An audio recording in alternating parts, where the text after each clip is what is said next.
আজকে আমরা কথা বলবো অ্যাডোলেসেন্ট বাচ্চাদের পেরিনিয়াল হাইজিন নিয়ে। প্রত্যেকটি মাকে কিন্তু এই ব্যাপারে সুশিক্ষিত হতে হবে যাতে তারা তাদের অ্যাডোলেসেন্ট মেয়েরা কিভাবে পেরিনিয়াল হাইজিন মেনটেন করবে সেটা শেখাতে পারেন। প্রথম ভীষণ একটা হালকা ক্ষারযুক্ত সাবান, যেটা স্নান করার সময় যে বডি সোপ তারা ইউজ করে ইন আ ডাইলুট ফর্ম, সেটা দিয়ে পেরিনিয়াল ক্লিনিং রোজ হওয়া উচিত।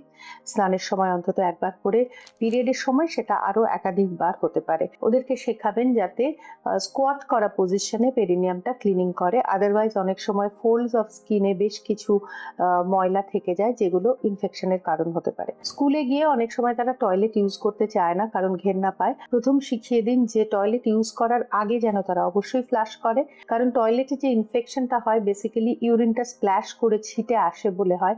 হাফ সিটিং পশ্চারে ইউরিন করতে শেখান, যাতে টয়লেট সিটের সঙ্গে সরাসরি টাচ না হয়। কখনো যদি স্টুল পাস করার জন্য, পটি করার জন্য বসতে হয়, তখনই একমাত্র পিসেফ এর ইউজ এফেক্টিভ হয়, আদারওয়াইজ নট। এবং সবসময় বাড়ি এসে যেন তারা খুব ভালো করে ক্লিন করে।